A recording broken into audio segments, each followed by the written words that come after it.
আসসালামু আলাইকুম, স্বাগত জানাচ্ছি চ্যানেল আই সংবাদে। এখনকার সংবাদ আয়োজন নিয়ে আপনাদের সাথে আছি মেহরুন্নেসা তাহমিনা। বিস্তারিত সংবাদের শুরুতেই জানিয়ে দিচ্ছি ফ্রেশ আটা, ময়দা, সুজি। সংবাদ শিরোনামগুলো। দ্রুত নির্বাচনের জন্য ঐক্যমত্যের উপর বিএনপি মহাসচিবের তাগিদ। ফেব্রুয়ারিতে ভোটের ব্যাপারে আপত্তি নেই জানালেন জামায়াতের নায়েবে আমির। বিএনপিকে সংস্কার বিরোধী বলে অপপ্রচার চালানোর অভিযোগ। রাষ্ট্র অকার্যকর করার মতো প্রস্তাবের বিরোধিতা, সংস্কারের পক্ষে বলে দাবি।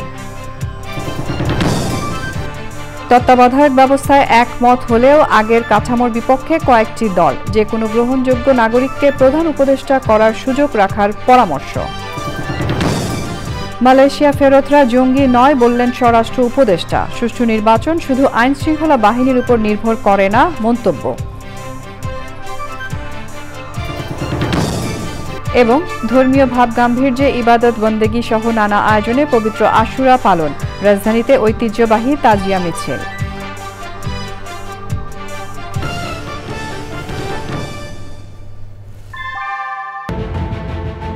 Primacy in build. German technology, Bangladesh's first thermix rod. Salam Steel Thermax.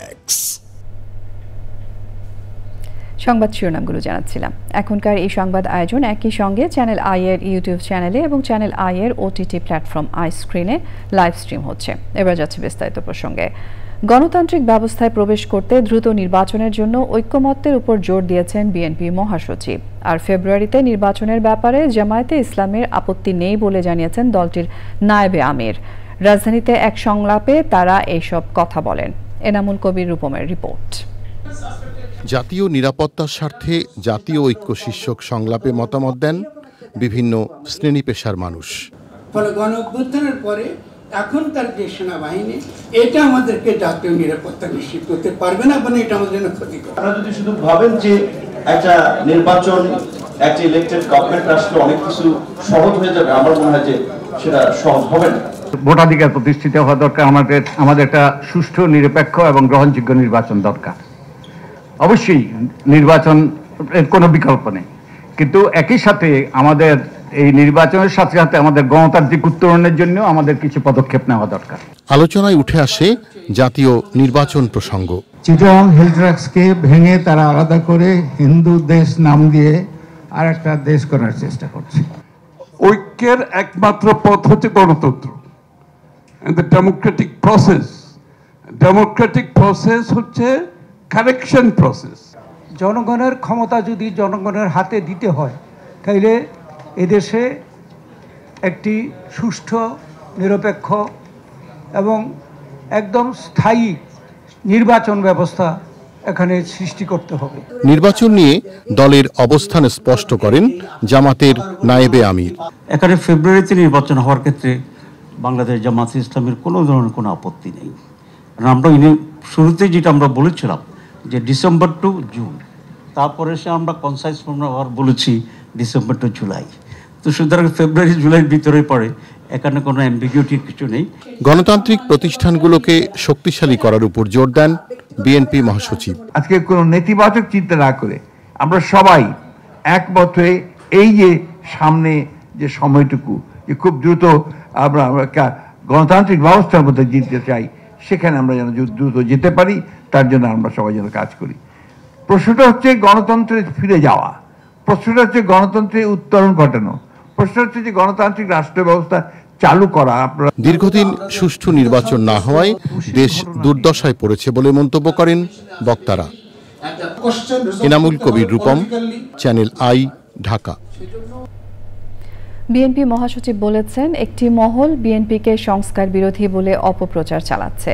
তিনি অভিযোগ করেছেন, রাষ্ট্র পরিচালনায় গুরুত্বপূর্ণ কয়েকটি প্রতিষ্ঠানকে শক্তিশালী করার নামে রাষ্ট্র কাঠামোকেই দুর্বল ও অকার্যকর করার প্রস্তাব দেওয়া হচ্ছে। এসবের যুক্তিসঙ্গত বিরোধিতা করা সংস্কারের মূল উদ্দেশ্যের সাথে সঙ্গতিপূর্ণ বলে মন্তব্য করেছেন তিনি। পরাগ আজিমের রিপোর্ট। চলমান সংস্কার প্রক্রিয়া ও ঐকমত্য কমিশনের কার্যক্রম নিয়ে বিএনপি মহাসচিব মির্জা ফখরুল ইসলাম আলমগীরের সংবাদ সম্মেলন। বিএনপি চেয়ারপারসনের গুলশান কার্যালয়ে সংবাদ সম্মেলনে ছিলেন দলের স্থায়ী কমিটির সদস্য সালাউদ্দিন আহমেদ ও নজরুল ইসলাম খান। সংস্কার ইস্যুতে বিএনপি সম্পর্কে ভুল ব্যাখ্যা দেওয়া হচ্ছে বলে অভিযোগ করেন মির্জা ফখরুল। একটা মহল, একটা চক্র অত্যন্ত পরিকল্পিতভাবে বিএনপিকে সংস্কার বিরোধী বলে প্রচার করবার একটা অপচেষ্টা চালাচ্ছে। রাষ্ট্র পরিচালনায় শক্তিশালী করার নামে জনগণের নির্বাচিত সংসদ, নির্বাচিত সরকার তথা রাষ্ট্র কাঠামোকে দুর্বল ও অকার্য করার কোনো প্রস্তাবের যুক্তিসঙ্গত বিরোধিতা সংস্কারের মূল উদ্দেশ্যের সাথে সঙ্গতিপূর্ণ বলেই আমরা মনে করি। জনগণের দ্বারা নির্বাচিত, জনগণের কাছে দায়বদ্ধ এবং জনগণকে জবাবদিহিতা করতে বাধ্য কোনো সরকারকে গণতান্ত্রিক রাষ্ট্র ব্যবস্থায় দুর্বল ও অকার্যকর করা অবশ্যই সংস্কারের মূল আকাঙ্ক্ষার সাথে সাংঘর্ষিক। ফলে এমন কোনো প্রয়াসে সমর্থন জানানো সংস্কারের মূল উদ্দেশ্যের পরিপন্থী বলে তা থেকে বিরত থাকার অর্থ সংস্কার প্রক্রিয়াকে বাধাগ্রস্ত করা নয়, বরং এই প্রক্রিয়াকে সহযোগিতা করা। ঐকমত্য কমিশনে আসা নতুন নতুন প্রস্তাবের বিষয়ে শঙ্কার কথাও জানান বিএনপি মহাসচিব। সংস্কার কমিশন সময়ের প্রস্তাবের উপর আলোচনা করে ঐকমত্য প্রতিষ্ঠার কথা থাকলেও নিত্য নতুন এমন সব প্রস্তাব আসছে যেগুলো রাজনীতি, রাষ্ট্র ও সংসদ পরিচালনায় বিপুল প্রভাব ফেলবে। এসব প্রভাব ইতিবাচক হলে অবশ্যই জনগণের কাছে গ্রহণযোগ্য হবে, কিন্তু রাষ্ট্রের মালিক জনগণকে সম্পৃক্ত না করে তাদের প্রতিনিধিত্ব কিংবা প্রত্যাশার ক্ষেত্রে বড় কোনো পরিবর্তন করার অধিকার কোনো ব্যক্তি, দল কিংবা কমিশনের আছে কিনা তা বিবেচনায় নিতে হবে। বিএনপি নেতা নজরুল ইসলাম খান বলেন, জুলাই সনদ আরও আগেই হওয়া সম্ভব ছিল। নির্বাচনে সংখ্যানুপাতিক পদ্ধতির বিষয়ে যে আলোচনা চলছে তা যুক্তিসঙ্গত নয় বলেও মন্তব্য করেন তিনি। পরাগ আজিম, চ্যানেল আই, ঢাকা। জাতীয় নাগরিক পার্টি এনসিপির আহ্বায়ক নাহিদ ইসলাম বলেছেন, উন্নয়ন মানে কেবল ঢাকার উন্নয়ন নয়, রাজশাহীরও উন্নয়ন করতে হবে। তিনি বলেন, নদীর হিস্সা, পানির হিস্সা, সীমান্তের হিসাব বুঝে নিতে প্রয়োজনে রাজশাহী থেকে লং মার্চ শুরু করা হবে। দেশ করতে জুলাই পদযাত্রার অংশ হিসেবে রাজশাহী মহানগরীতে পদযাত্রা ও পথসভায় এসব কথা বলেন নাহিদ ইসলাম। বিকেলে মহানগরীর রেলগেট থেকে শুরু হয় পদযাত্রা। পরে রানীবাজার, সাহেব বাজার, 0 পয়েন্ট সহ গুরুত্বপূর্ণ এলাকা প্রদক্ষিণ করে বড় মসজিদের সামনে পথসভায় মিলিত হয়। পথসভায় বক্তারা রাষ্ট্র সংস্কার, বৈষম্যের অবসান, ন্যায় বিচার নিশ্চিত করা ও নাগরিক অধিকার রক্ষার বিষয় নিয়ে কথা বলেন। এনসিপির রাজশাহী মহানগরীর আহ্বায়ক মোবাশ্বের আলীর সভাপতিত্বে এবং উত্তরাঞ্চলের মুখ্য সংগঠক সার্জিস আলমের সঞ্চালনায় পার্টির সদস্য সচিব আক্তার হোসেন, সিনিয়র যুগ্ম সচিব ডাক্তার তাসনিম জারা সহ অন্যরা বক্তব্য রাখেন। রাতে মহানগরীর সাহেব বাজার এলাকায় এনসিপির কার্যালয়ে আনুষ্ঠানিকভাবে উদ্বোধন করা হয়। এই রাজশাহী জেলাকে আমরা আবার পুনর্গঠন করতে চাই। উন্নয়ন মানে কেবল ঢাকার উন্নয়ন নয়, উন্নয়নের বিকেন্দ্রীকরণ করতে হবে, ক্ষমতার বিকেন্দ্রীকরণ করতে হবে। এটার জন্যই সংস্কার, এটার জন্যই আমাদের নতুন দেশ, এটার জন্যই জুলাই পদযাত্রা। তত্ত্বাবধায়ক সরকার ব্যবস্থার পক্ষে একমত রাজনৈতিক দলগুলোর বেশিরভাগই। তবে তত্ত্বাবধায়ক সরকারের কাঠামো এবং এর প্রধানের নিয়োগ প্রক্রিয়া নিয়ে রয়েছে ভিন্ন মত। দেশের যে কোনো যোগ্য ও সম্মানিত নাগরিক যেন তত্ত্বাবধায়ক সরকারের প্রধান উপদেষ্টা হতে পারেন, সেই সুযোগটি উন্মুক্ত করে দেওয়ার পক্ষে কয়েকটি দল। তবে কোনো কোনো দল মনে করে যোগ্যতার মাপকাঠিতে ও নির্ভরযোগ্যতার বিবেচনায় বিচার বিভাগ থেকেই তত্ত্বাবধায়ক সরকারের প্রধানকে বেছে নেওয়া উচিত। জান্নাতুল বাকিয়া, কেকার রিপোর্ট। সম্প্রতি জাতীয় ঐকমত্য কমিশনের সাথে রাজনৈতিক দলগুলোর ধারাবাহিক আলোচনায় তত্ত্বাবধায়ক ব্যবস্থা পুনর্বহালের পক্ষে মত দিয়েছে অধিকাংশ দল। তবে তত্ত্বাবধায়ক সরকারের প্রধান ও সদস্য নিয়োগ নিয়ে মতভেদে রাজনৈতিক দলগুলো। রাষ্ট্রপতির অপশন বাদ দিয়ে বিচার বিভাগের কথা বলছি, কিন্তু আমরা আলোচনায় আছি যে এর বাইরে অন্য কোনো অপশন নির্দলীয় লোককে বেছে নেওয়া যায় কিনা আমরা ভাবার পক্ষে। আগের মতো তত্ত্বাবধায়ক সরকার প্রধান হিসেবে সাবেক প্রধান বিচারপতি, তাকে পাওয়া না গেলে আপিল বিভাগের বিচারপতিকে নিয়োগের পক্ষে কোনো কোনো দল। দলের মনোনীত একজন প্রার্থী রাষ্ট্রপতি হন, সেক্ষেত্রে যদি রাষ্ট্রপতির কাছেই নিয়ে যাওয়ার একটা প্রক্রিয়া এখানে তৈরি হবে, সেজন্য আমরা কোনো অবস্থাতেই রাষ্ট্রপতির কাছে এই ক্ষমতাটা দিতে চাই না। বিচার বিভাগের মধ্য থেকেই সেটা করাটা সমীচীন হবে। একইভাবে বিচার ব্যবস্থায় কাউকে পাওয়া না গেলে রাষ্ট্রপতিকে তত্ত্বাবধায়ক সরকার প্রধান করার বিধানের বিপক্ষেও অনেক রাজনৈতিক দল। ইয়াজউদ্দিনের সমস্যা একটা বড় ঝামেলা হয়েছিল, আর আমরা এখানে বিচার বিভাগকে একটু বাইরে রাখতে চাই, কারণ বিচার বিভাগে একে যদি রাখা হয় সর্বশেষ বিচারপতি বা তাকে না পেয়ে অ্যাপিলেট ডিভিশনের বিচারপতি, এটা যদি করা হয় এই ক্ষেত্রে রাজনীতিতে এবং কোর্টে একটা পরিস্থিতি হতে পারে। কোর্টকে নির্ঝঞ্ঝাট ন্যায় বিচার এবং সুষ্ঠু বিচারের জন্য এই পলিটিক্সের ভিতরে না নেয় বেটার। দলীয় রাষ্ট্রপতি যখন আবার তত্ত্বাবধায়ক সরকার প্রধান হবে তখন তিনি কতটা নিরপেক্ষ থাকতে পারবেন সেটা আমাদের মধ্যে প্রশ্ন আছে, যে কারণে আমরা আসলে দলীয় রাষ্ট্রপতিকে তত্ত্বাবধায়ক সরকার প্রধান হিসাবে আমরা মেনে নেব না। জাতীয় ঐক্যমত্য কমিশনের সদস্য বদিউল আলম মজুমদার মনে করেন, নাগরিকদের যে কেউ সংসদ সদস্য হিসেবে যোগ্য, সম্মানিত এবং 10 থেকে 20 বছর রাজনীতির সাথে জড়িত নন। তিনিও প্রধান উপদেষ্টা হতে পারেন। সুযোগ সৃষ্টি করে দেওয়া দরকার যে যাতে যে কোনো যোগ্য নাগরিককেই তত্ত্বাবধায়ক সরকারের প্রধান উপদেষ্টা করার সেই সুযোগটা থাকে। তত্ত্বাবধায়ক সরকারের কাঠামো নিয়ে এখনো কোনো ঐক্যমত্য না হওয়ায় ঝুলে আছে বিষয়টি। তবে সুষ্ঠু নির্বাচন ও শান্তিপূর্ণ ক্ষমতা হস্তান্তরের জন্য তত্ত্বাবধায়ক ব্যবস্থা উত্তম, এ বিষয়ে একমত রাজনৈতিক দলগুলো। জান্নাতুল বাকিয়া কেকা, চ্যানেল আই, ঢাকা। স্বরাষ্ট্র উপদেষ্টা বলেছেন, সুষ্ঠু নির্বাচন ব্যবস্থা শুধু আইন শৃঙ্খলা বাহিনীর উপর নির্ভর করে না, নির্বাচন কমিশন ও ভোটে অংশগ্রহণকারী দলগুলোর উপরও নির্ভর করে। তিনি বলেন, নির্বাচন নিয়ে পুলিশ প্রশাসনের পর্যাপ্ত প্রস্তুতি রয়েছে। স্বরাষ্ট্র উপদেষ্টা আরও বলেছেন, মালয়েশিয়ায় জঙ্গি সন্দেহে আটক বাংলাদেশিরা জঙ্গি নয়। ভিসার মেয়াদ শেষ হওয়ায় 3 জনকে দেশে ফেরত পাঠানো হয়েছে। শহীদুল্লাহ রাজুর রিপোর্ট। সম্প্রতি মালয়েশিয়ায় জঙ্গিবাদের সাথে জড়িত অভিযোগে আটক বাংলাদেশি শ্রমিকদের মধ্যে 3 জন দেশে ফেরত এসেছেন। শুক্রবার কুয়ালালামপুরে সংবাদ সম্মেলনে মালয়েশিয়ার পুলিশ প্রধান জানান, জঙ্গি সংশ্লিষ্টতার অভিযোগে 36 জন বাংলাদেশি নাগরিককে তারা আটক করেছেন। সামাজিক যোগাযোগ মাধ্যম ব্যবহার করে শ্রমিকদের মধ্যে ইসলামিক স্টেট IS জঙ্গি গোষ্ঠীর মতাদর্শ প্রচার এবং তহবিল সংগ্রহ করার অভিযোগ আনা হয়েছে তাদের বিরুদ্ধে। সকালে হযরত শাহজালাল আন্তর্জাতিক বিমানবন্দরের রপ্তানি কার্গো ভিলেজ ও BADC হিমাগার পরিদর্শন করেন স্বরাষ্ট্র উপদেষ্টা। সে সময় তিনি বলেন, দেশে জঙ্গি নেই এবং জঙ্গিবাদের কোনো স্থান নেই। বাংলাদেশে জঙ্গিবাদের কোনো অবস্থান নাই, এখানে কোনো ধরনের জঙ্গিবাদ নাই। ওদের পুলিশের চিফ যেটা বলছে ওই 5 জনকে আসা হয় নাই, তাদের সাথে আমাকে সরকারি লেভেলে যোগাযোগের চেষ্টা করা হইতেছে, আমরা ইনভেস্টিগেশন করে দেখব। পরে ইন্ডাস্ট্রিয়াল পুলিশ সদর দপ্তর ও উত্তরা পূর্ব থানা পরিদর্শন শেষে দেশের নির্বাচনী পরিবেশ, মব ও ধর্ষণ সহ সামগ্রিক আইনশৃঙ্খলা পরিস্থিতি নিয়ে বিভিন্ন প্রশ্নের উত্তর দেন স্বরাষ্ট্র উপদেষ্টা। নির্বাচনটা শুধু আইন শৃঙ্খলা বাহিনীর উপরে নির্ভর করে না। নির্বাচনের একটা ওয়ান স্টেক হলো, একটা হলো আইন শৃঙ্খলা বাহিনী, আর একটা হলো আমাদের প্রশাসনে যারা কর্মকর্তা আছেন তারা, ইলেকশন কমিশন, তারপরে হলো আরেকটা আছে যে আমাদের যারা এই পার্টিগুলি যারা অংশগ্রহণ করে তারা। যেহেতু আমরা আরও সময় আছে, প্রায় 5-6 মাসের মতো আমরা প্রস্তুতি নেওয়া শুরু করে দিছি। ওই সময় ইলেকশনের সময় আমার মনে হয় না আইন শৃঙ্খলার থেকে কোনো রকমের অসুবিধা হবে না। কৃষি পণ্য রপ্তানি সহজ করার লক্ষ্যে বিমানবন্দরের নতুন টার্মিনালে কোল্ড স্টোরেজ চালুর কথা জানান স্বরাষ্ট্র ও কৃষি উপদেষ্টা। Shahidullah Raju, channel I, Dhaka. রাজধানীর বিমানবন্দর সড়কে খিলক্ষেত এলাকায় কর্মরত অবস্থায় কাভার্ড ভ্যান চাপায় ঢাকা উত্তর সিটি কর্পোরেশনের 2 পরিচ্ছন্নতা কর্মী নিহত হয়েছেন। ওই ঘটনায় কাভার্ড ভ্যানটি জব্দ ও চালককে আটক করেছে পুলিশ। শাকের আদনানের রিপোর্ট। ভোর 5টার দিকে হোটেল লা মেরিডিয়ানের বিপরীত পাশের সড়কে ঝাড়ু দিচ্ছিলেন 60 বছর বয়সী আশরাফ আলী ও 40 বছর বয়সী নিহার। সে সময় ময়মনসিংহ থেকে আসা দ্রুতগতির একটি কাভার্ড ভ্যান তাদের চাপা দেয়। এতে ঘটনাস্থলেই তাদের মৃত্যু হয়।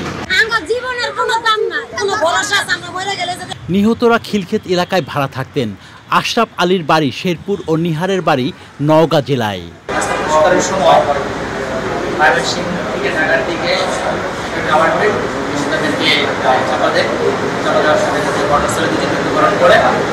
মৃত্যুর ঘটনায় নিহতদের পরিবার 2টি অপমৃত্যু মামলা করেছে। শাকের আদনান, চ্যানেল আই, ঢাকা। বাংলাদেশ সহ বিশ্বের ধর্মপ্রাণ মুসলমানরা ধর্মীয় ভাবগাম্ভীর্য ও বিভিন্ন আনুষ্ঠানিকতায় পালন করছেন পবিত্র আশুরা। ঢাকায় ঐতিহ্যবাহী তাজিয়া মিছিল বের করে শিয়া মতাবলম্বীরা। শকর মালিথার রিপোর্ট।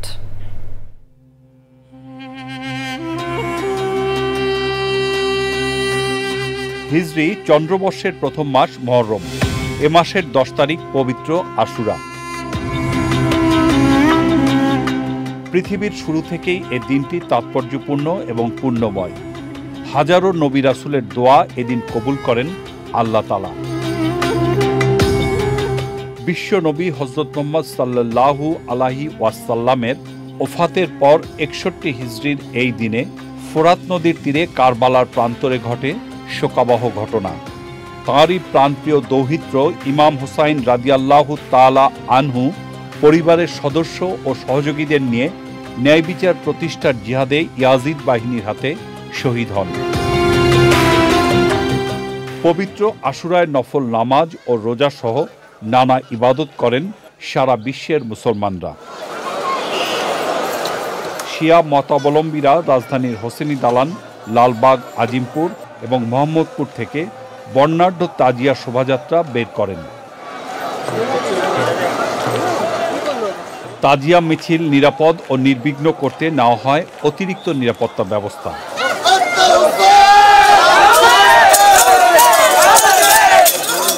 শান্তিপূর্ণ শোভাযাত্রার পুরোটাতেই ছিল শোকের মাতম। আশুরার মূল লক্ষ্য অন্যায়ের বিরুদ্ধে ন্যায়ের সংগ্রাম। মুসলমানদের কাছে তাই আজকের দিনটি একদিকে তাৎপর্যপূর্ণ, অন্যদিকে সত্য প্রতিষ্ঠার দিন। চকর মালিথা, চ্যানেল আই, ঢাকা। 2030 সালের মধ্যে 20% ও 2040 সালের মধ্যে 30% বিদ্যুৎ নবায়নযোগ্য উৎস থেকে উৎপাদনের লক্ষ্য নির্ধারণ করে নবায়নযোগ্য জ্বালানি নীতি করা হয়েছে। এই লক্ষ্য অর্জনের সিদ্ধান্তে স্থিতিশীলতা ও বিনিয়োগের পরিবেশ তৈরি করা প্রয়োজন বলে মনে করেন সংশ্লিষ্টরা। রফিকুল বাশারের রিপোর্ট। জলবায়ু পরিবর্তন মোকাবেলায় নবায়নযোগ্য জ্বালানির ব্যবহার বাড়ানোর তাগিদ বিশ্বজুড়ে। সেই লক্ষ্যে দেশে 55টি নতুন সৌর বিদ্যুৎ কেন্দ্র স্থাপনের উদ্যোগ নেওয়া হয়েছে। তার আগে বাতিল করা হয়েছে 37টি কেন্দ্রের চুক্তি। নতুন উদ্যোগে দেশি বিদেশি বিনিয়োগকারীরা এখনও আগ্রহ দেখাননি।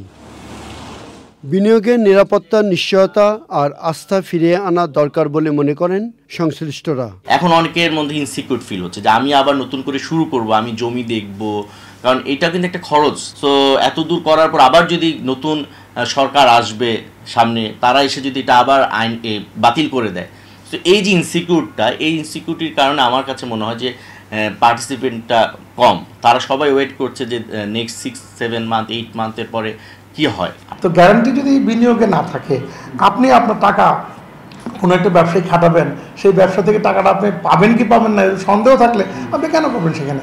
আর ব্যবসা করতে গেলে রিস্ক আছে, যেমন ঠিক তেমনই তো আপনার অ্যাটলিস্ট মিনিমাম গ্যারান্টি পর্যায়ে তো ব্যবসায়ীরা সেটা দেখবে। তার ইমপ্লিমেন্টেশন এগ্রিমেন্ট সেটা না থাকায় আমার অনেক বিনিয়োগকারীরা, অনেক ফরেন বিনিয়োগকারী তো নয়ই, লোকাল বিনিয়োগকারী খুব বেশি আশা দেখাচ্ছে না। বিভিন্ন পর্যায়ে শুল্ক ও ভ্যাটের সুবিধা সমান করার পরামর্শ তাদের। এই ইনসেন্টিভের ক্ষেত্রে আলটিমেটলি কিন্তু আমরা এই নবায়নযোগ্য জ্বালানি কিন্তু সেদিকে যাচ্ছি না। তো আলটিমেটলি যে কোনো একটা সেক্টরের প্রাথমিক যদি আপনি সহায়তা দিতে চান, তাহলে তো একটু হলেও যে উৎসাহব্যঞ্জক একটা অবস্থান কিন্তু তৈরি করতে হবে। ডিউটি এবং ট্যাক্সের ক্ষেত্রে কিছু বৈষম্য যেটা ছিল বা যে পার্থক্যটা ছিল, সেটা হলে সবার জন্য একই রকম লেভেল ফিল্ড ক্রিয়েট হতো। নীতিমালায় বাস্তবায়ন কৌশল ও অর্থায়ন পরিকল্পনা স্পষ্ট করার পরামর্শ সংশ্লিষ্টদের। Rafiqul Bashar, channel I, Dhaka. এবারে রয়েছে I sports.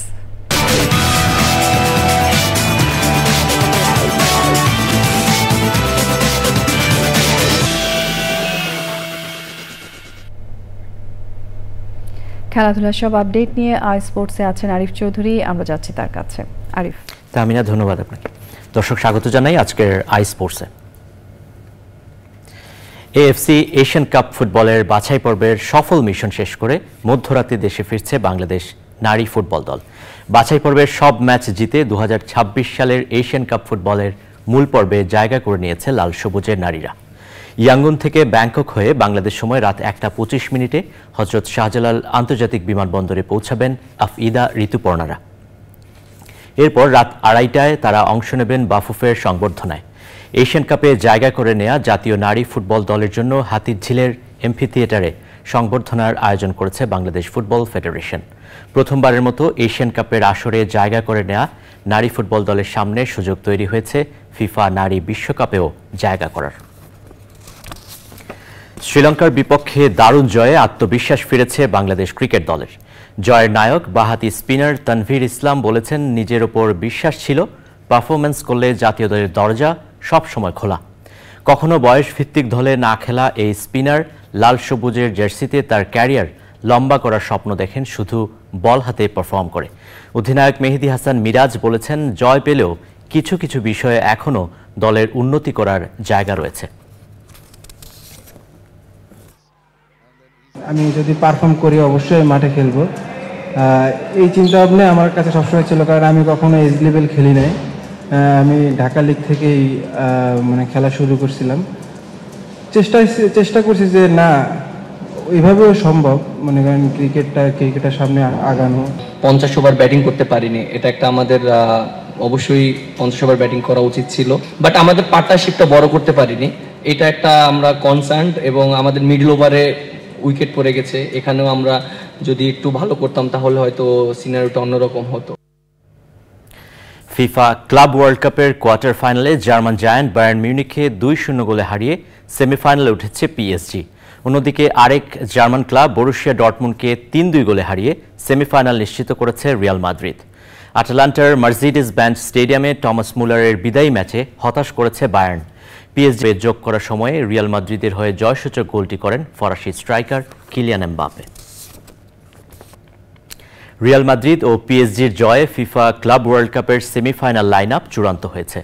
FIFA club world কাপের প্রথম সেমিফাইনালে মঙ্গলবার বাংলাদেশ সময় দিবাগত রাত 1টায় মাঠে নামবে ইংলিশ ক্লাব চেলসি ও ব্রাজিলের ঐতিহ্যবাহী ক্লাব ফ্লুমিনেন্স। পরদিন বুধবার বাংলাদেশ সময় দিবাগত রাত 1টায় দ্বিতীয় সেমিফাইনালে খেলবে দুই ইউরোপীয় পরাশক্তি রিয়াল মাদ্রিদ ও পিএসজি।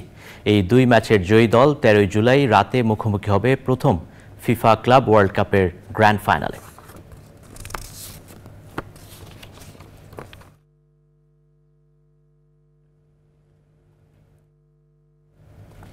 বার্মিংহাম টেস্টে স্বাগতিক ইংল্যান্ডকে 336 রানের বিশাল ব্যবধানে হারিয়ে 5 ম্যাচ সিরিজে 1-1 সমতা ফিরিয়েছে ভারত।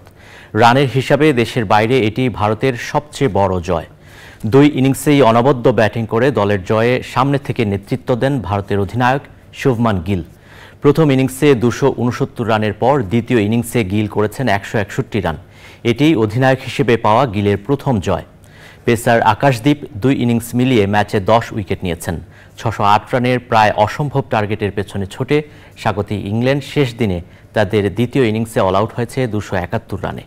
প্রথম ইনিংসে অপরাজিত 184 রানের পর জেমি স্মিথ দ্বিতীয় ইনিংসে খেলেন 88 রানের ইনিংস। 99 রানে 6 উইকেট নেন আকাশদীপ।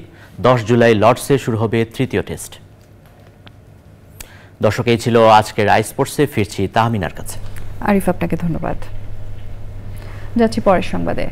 থাইল্যান্ডের খ্যাতনামা মেড পার্ক হসপিটাল বাংলাদেশে অফিস উদ্বোধন করেছে। চট্টগ্রাম শহরের জিইসি মোড়ে এরিয়াল লিজেন্ড ভবনের দ্বিতীয় তলায় অফিস উদ্বোধন করেন থাইল্যান্ডের অনারারি কনসাল আমির হুমায়ুন মাহমুদ চৌধুরী।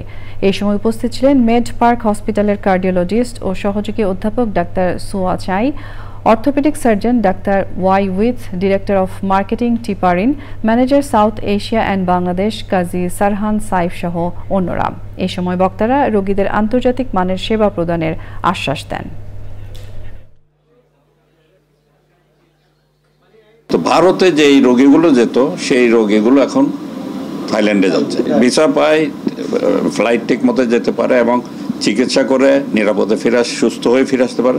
এটাই আমার কাম। আমরা মানুষের সুবিধার্থে এই রেফারেল অফিসটা চট্টগ্রামে খুলেছি, যাতে চট্টগ্রামের মানুষজন এখানে এসে আমাদের টিম থেকে তারা মেডপার্কে গেলে কি চিকিৎসা হবে, তার ট্রিটমেন্ট প্ল্যানটা কি হবে, কীরকম খরচ হতে পারে, সেই তথ্যগুলো এখান থেকে বিনা ফিতে এখান থেকে নিতে পারবে। এখান থেকে তাদের জন্য ভিসার সহায়তা করা হবে, তাদের ওখানে হোটেল বুকিং, তাদের টিকিটিং, তাদের এয়ারপোর্ট পিক আপ বা হোটেল থেকে পিক আপ, যা যা পেশেন্টের প্রয়োজন হবে মেডপার্ক হসপিটালে গিয়ে আমাদের এই অফিস থেকে সেই তথ্যগুলো দেওয়া হবে এবং সেই অ্যারেঞ্জমেন্টগুলো করে দেওয়া হবে।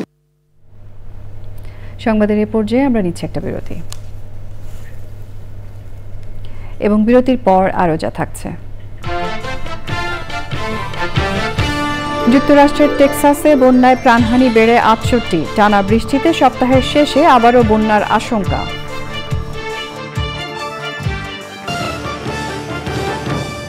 নারায়ণগঞ্জের নয়ামাটিতে জুলাই আন্দোলনে নিহত গৃহবধূ সুমাইয়ার পরিবারের সাথে সাক্ষাৎ করেছেন মহিলা ও শিশু বিষয়ক মন্ত্রণালয়ের উপদেষ্টা শারমিন এস মুর্শিদ। সাক্ষাৎ শেষে তিনি বলেন, জুলাই আন্দোলনে যে সকল নারী ও শিশু নিহত হয়েছে তাদের আত্মত্যাগ ইতিহাসে অম্লান থাকবে, তাদের স্মৃতি হারিয়ে যেতে দেয়া হবে না। নারায়ণগঞ্জে জুলাই আন্দোলনে যেসব শহীদ পরিবার রয়েছে তাদের নিয়ে সরকার কাজ করছে বলেও জানান মহিলা ও শিশু বিষয়ক উপদেষ্টা।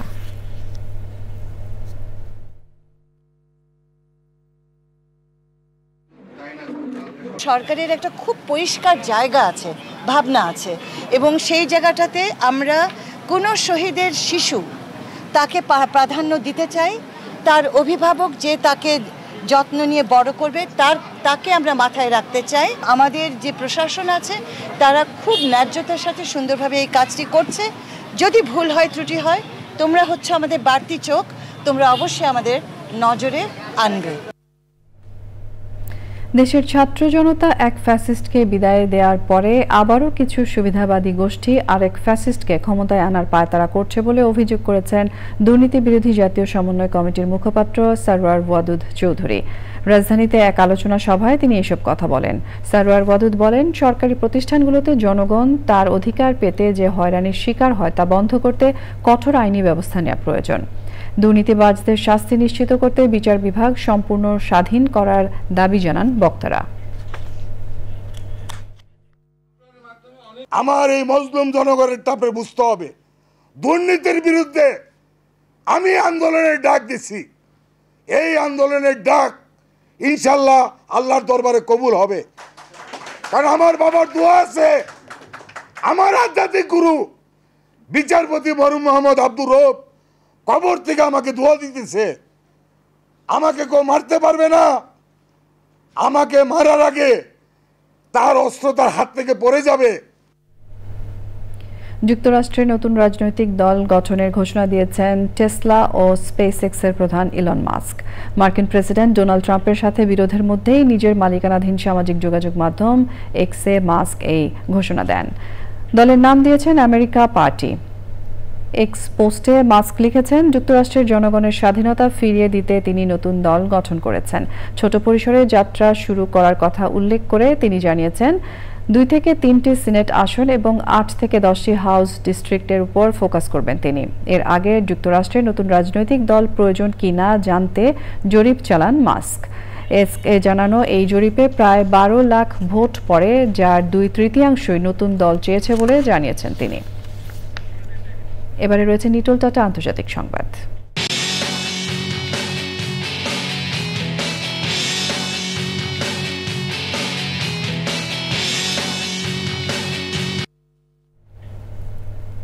যুক্তরাষ্ট্রের টেক্সাসে আকস্মিক বন্যায় মৃতের সংখ্যা 68 জনে দাঁড়িয়েছে। তাদের মধ্যে 21 শিশু রয়েছে। এখনও নিখোঁজ 11 মেয়ে শিশু। বন্যা কবলিত এলাকায় আটকে পড়া 850 জনকে উদ্ধার করা হয়েছে। বন্যা কবলিত এলাকায় এখনও চলছে উদ্ধার তৎপরতা। আবহাওয়ার পূর্বাভাসে বলা হয়েছে, মধ্য টেক্সাসে সপ্তাহের শেষে আবারও বন্যা হতে পারে। বৃষ্টিপাতেরও পূর্বাভাস রয়েছে। মার্কিন প্রেসিডেন্ট ডোনাল্ড ট্রাম্প বলেছেন, দুর্গত এলাকার স্থানীয় কর্তৃপক্ষের সাথে কাজ করছে তার প্রশাসন।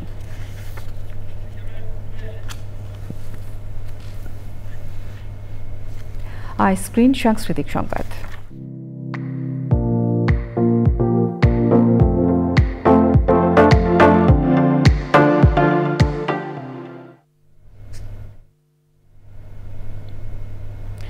বিনোদনের দুনিয়া ওটিটি প্ল্যাটফর্ম আইস্ক্রিনে 8ই জুলাই আসছে চলচ্চিত্র জিন 3।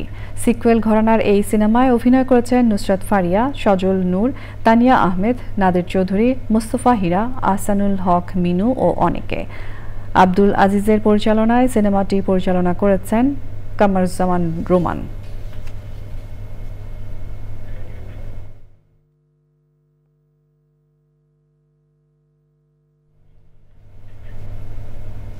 এবারে রয়েছে কৃষি সংবাদ।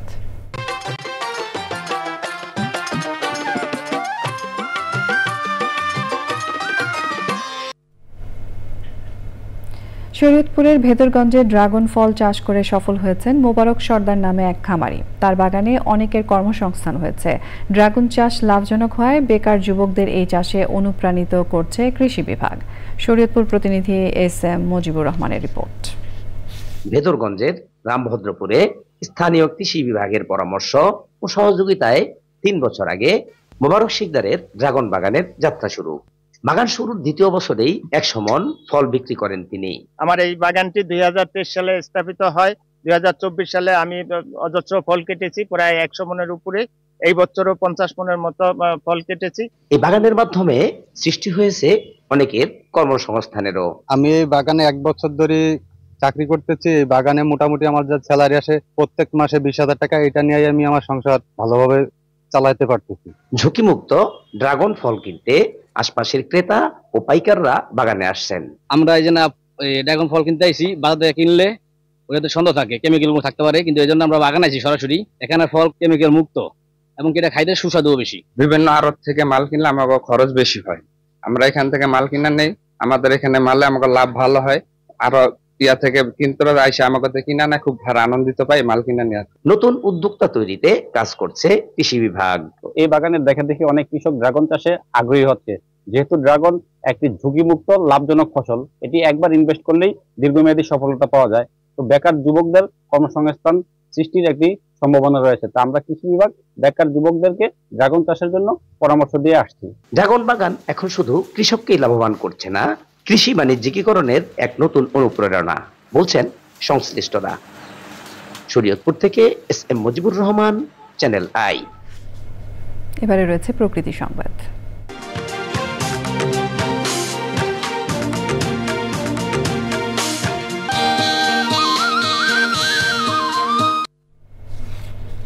গাইবান্ধার গোবিন্দগঞ্জে মহাসড়কে ফ্লাইওভার নির্মাণে পাইলিং কাজে ব্যবহার হচ্ছে হাইড্রোলিক হ্যামার মেশিনের বিকট শব্দে ভোগান্তিতে পড়েছে স্থানীয়রা। উন্নয়নমূলক কাজে শব্দ দূষণ বন্ধে আধুনিক মেশিন ব্যবহারের দাবি ভুক্তভোগীদের। জনদুর্ভোগ কমাতে কর্তৃপক্ষকে নিয়ম মেনে কাজ করার নির্দেশনা পরিবেশ অধিদপ্তরের। ফারুক হোসেনের তথ্য, ভিডিওচিত্রে আফরোজা হাসির রিপোর্ট। ঢাকা রংপুর মহাসড়কের গোবিন্দগঞ্জ শহরে প্রায় 850 মিটার এলাকায় ফ্লাইওভার নির্মাণ করছে সড়ক ও জনপথ বিভাগ। তবে নিয়মনীতি উপেক্ষা করেই ফ্লাইওভারের নির্মাণে প্রিকাস্ট পাইলিংয়ে ব্যবহার করা হচ্ছে উচ্চ শব্দের হাইড্রোলিক হ্যামার। কর্তৃপক্ষের গাফিলতিতে জনকল্যাণে নেওয়া প্রকল্পটি এখন জনভোগান্তির কারণ। শব্দটা মাথার মধ্যে এমন ভাবে ঢোকে, তাহলে আমি না, আমরা পাশের দোকান না, সবারই খুবই সমস্যা। এই শব্দটা মাটি পর্যন্ত থর করে কাঁপতেছে, ব্রেনের অবশ্যই একটা ক্ষতি হচ্ছে। আন্তর্জাতিক মানদণ্ড বজায় রেখে উন্নয়নমূলক কাজ করার দাবি শহরবাসীর। এখানে শব্দ দূষণ, পরিবেশ দূষণ, বায়ু দূষণ সহ পরিবেশ দূষণ মারাত্মক আকার ধারণ করেছে। অন্য কোনো পদ্ধতি যদি অবলম্বন করতো আমার রোডস এন্ড হাইওয়ে, তার কোথায় একটু ভালো হতো। নিয়ম মেনে ফ্লাইওভারের পাইলিং করায় গুরুত্বারোপ পরিবেশ অধিদপ্তরের। শব্দ দূষণ সৃষ্টিকারী, যেটা মানুষের স্বাস্থ্যের জন্য অত্যন্ত খারাপ, তো এগুলি যেন না ব্যবহার করে মানুষের যাতে ভোগান্তি কম হয়, সেক্ষেত্রে আধুনিক যন্ত্রপাতি ব্যবহার করার জন্য আমি তাদেরকে অনুরোধ করব। শব্দ দূষণ রোধে কার্যকর ব্যবস্থা নেওয়ার দাবি ভুক্তভোগীদের। আফরোজা হাসি, প্রকৃতি ও জীবন ডেস্ক, চ্যানেল আই। জুলাই গণ অভ্যুত্থানের শহীদদের স্মরণে বৃক্ষরোপণ ও দোয়া মাহফিল হয়েছে। রাজধানীর কৃষিবিদ ইনস্টিটিউট প্রাঙ্গণে শহীদ আবু সাইদ, আব্দুল আহাদ, ওয়াসিম সহ জুলাই গণ অভ্যুত্থানের শহীদদের নামে বৃক্ষরোপণ করে জাতীয়তাবাদী কৃষিবিদ পরিষদ। পরে দোয়া মাহফিলে আহতদের সুস্থতা ও শহীদদের আত্মার মাগফিরাত কামনা করা হয়। অনুষ্ঠানে দেশে গণতন্ত্রের ধারা ফিরিয়ে আনতে দ্রুত নির্বাচনের দাবি জানান বক্তারা।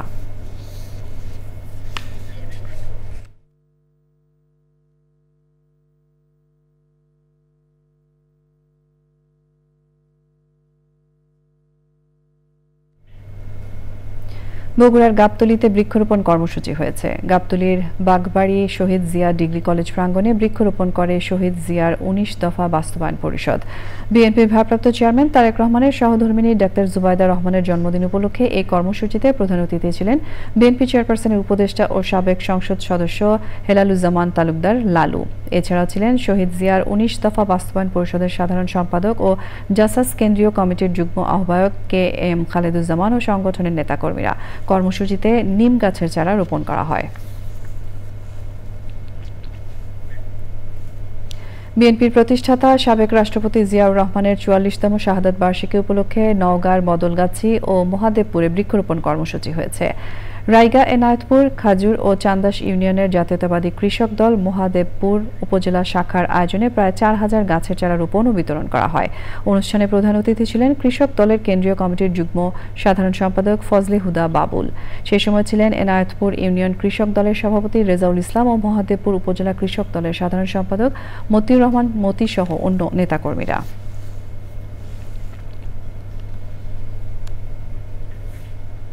ঢাকা ব্যাংক পিএলসি বাণিজ্য সংবাদ।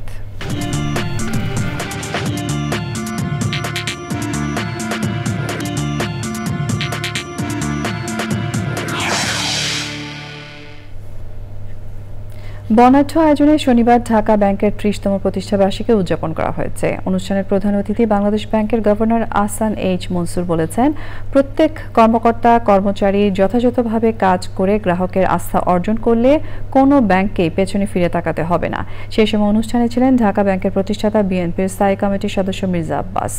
ঢাকা ব্যাংকের চেয়ারম্যান আব্দুল হাই সরকারের সভাপতিত্বে অনুষ্ঠানে আরও ছিলেন ব্যাংকের ব্যবস্থাপনা পরিচালক শেখ মোহাম্মদ মারুফ ও ব্যাংকের কর্মকর্তা কর্মচারীরা। সংবাদের এ পর্যায়ে আমরা নিচ্ছি আরও একটা বিরতি এবং বিরতির পর যা থাকছে। কাঁচা রাস্তা নিয়ে দুর্ভোগে বগুড়ার কাহালুর বীরকেদার ইউনিয়নের ৫ গ্রামের মানুষ। পাকা করার আশ্বাস দিলেও উদ্যোগ না নেয়ার অভিযোগ। মাত্র ২ কিলোমিটার কাঁচা রাস্তা নিয়ে দুর্ভোগ পোহাচ্ছেন বগুড়ার কাহালু উপজেলার বীরকেদার ইউনিয়নের ৫ গ্রামের মানুষ। বিভিন্ন এলাকায় গ্রামীণ কাঁচা রাস্তা পাকা হলেও পাল্টায়নি আল্লামের তাকিয়া উচ্চ বিদ্যালয় মোড় হতে গুলিয়ারপাড়ার ২ কিলোমিটার রাস্তার চিত্র। বর্ষা মৌসুমে ভোগান্তি বেড়ে যায় কয়েক গুণ। বারবার রাস্তাটি পাকা করার আশ্বাস দিলেও কার্যকর কোনো উদ্যোগ নেই বলে অভিযোগ স্থানীয়দের। বগুড়া থেকে রৌফ জালালের পাঠানো তথ্য ভিডিওচিত্রে আল মুকসিদের রিপোর্ট। কাহালুর বীরকেদার ইউনিয়নের গুলিয়াপাড়া ও আশপাশের ৪-৫টি গ্রামের প্রায় ৫,০০০ মানুষ যাতায়াত করে এই রাস্তা দিয়ে।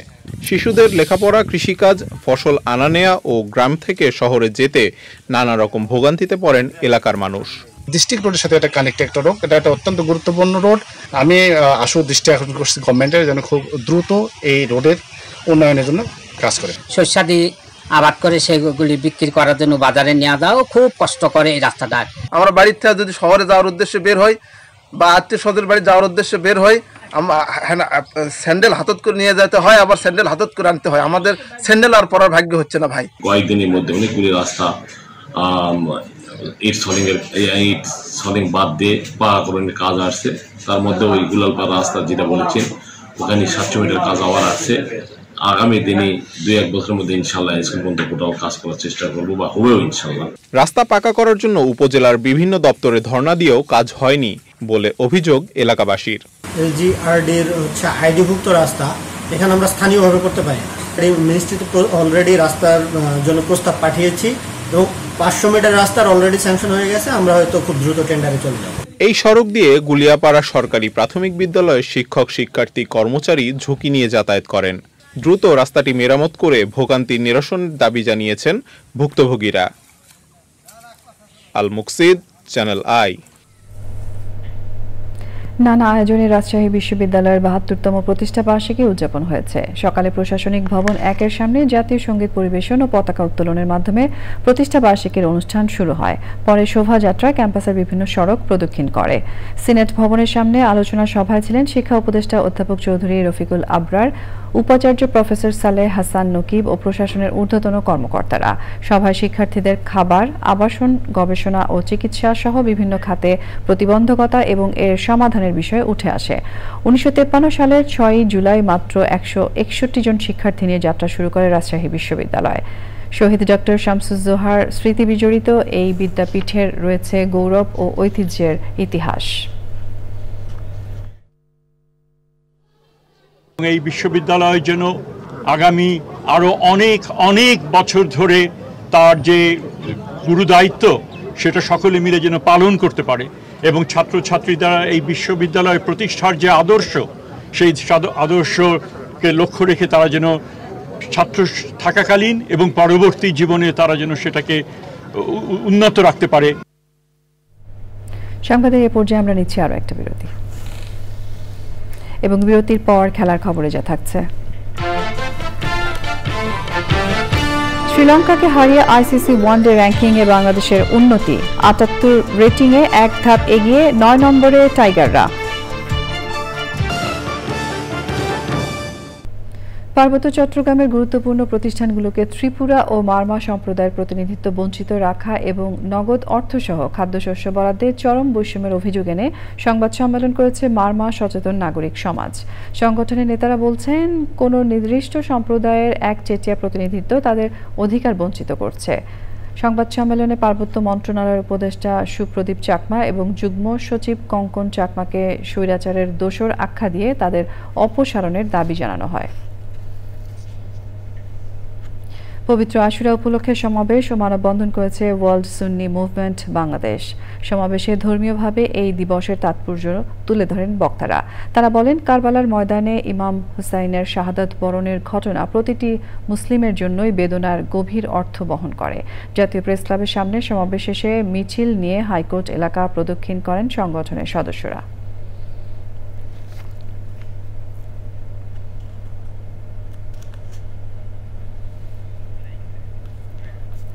এবারে রয়েছে খেলার খবর।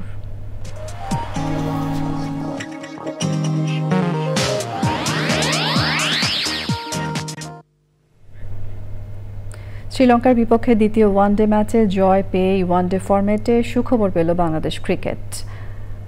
অনেকদিন পর আইসিসি ওয়ানডে র্যাঙ্কিংয়ে এক ধাপ এগিয়ে ৯-এ উঠেছে টাইগাররা। কলম্বোর প্রেমাদাসা স্টেডিয়ামে বাঁহাতি স্পিনার তানভীর ইসলামের দারুণ বোলিংয়ে শ্রীলঙ্কাকে ১৬ রানে হারিয়ে চলমান সিরিজে ১-১ সমতা ফিরিয়েছে বাংলাদেশ দল। সুযোগ রয়েছে সিরিজ জয়েরও। আইসিসির হালনাগাদ করা ওডিআই র্যাঙ্কিংয়ে দেখা যাচ্ছে ৭৮ রেটিং পয়েন্টে ১০ম স্থান থেকে এক ধাপ এগিয়ে টাইগারদের অবস্থান এখন ৯-এ। ওয়েস্ট ইন্ডিজ গেছে ১০-এ। বাংলাদেশের সাথে এই ম্যাচে হেরে র্যাঙ্কিংয়ে অবনতি হয়েছে স্বাগতিক শ্রীলঙ্কার। চতুর্থ স্থান থেকে লঙ্কানরা এখন পঞ্চম স্থানে, তাদের রেটিং পয়েন্ট ১০২। ৮ই জুলাই সিরিজ নির্ধারণী তৃতীয় ও শেষ ম্যাচে জিতলে সিরিজ জয়ের পাশাপাশি রেটিং পয়েন্ট আরও বাড়বে বাংলাদেশের। সংবাদ শেষ করব ফ্রেশ আটা ময়দা সুজি সংবাদ শিরোনামগুলো আরও একবার জানিয়ে দিয়ে। দ্রুত নির্বাচনের জন্য ঐক্যমত্যের উপর বিএনপি মহাসচিবের তাগিদ। ফেব্রুয়ারিতে ভোটের ব্যাপারে আপত্তি নেই জানালেন জামায়াতের নায়েবে আমির। বিএনপিকে সংস্কার বিরোধী বলে অপপ্রচার চালানোর অভিযোগ। রাষ্ট্র অকার্যকর করার মতো প্রস্তাবের বিরোধিতা, সংস্কারের পক্ষে বলে দাবি। তত্ত্বাবধায়ক ব্যবস্থায় একমত হলেও আগের কাঠামোর বিপক্ষে কয়েকটি দল। যে কোনো গ্রহণযোগ্য নাগরিককে প্রধান উপদেষ্টা করার সুযোগ রাখার পরামর্শ। মালয়েশিয়ার ফেরতরা জঙ্গি নয় বললেন স্বরাষ্ট্র উপদেষ্টা। সুষ্ঠু নির্বাচন শুধু আইনশৃঙ্খলা বাহিনীর উপর নির্ভর করে না, মন্তব্য। এবং ধর্মীয় ভাব গাম্ভীর্যে ইবাদত বন্দেগী সহ নানা আয়োজনে পবিত্র আশুরা পালন। রাজধানীতে ঐতিহ্যবাহী তাজিয়া মিছিল।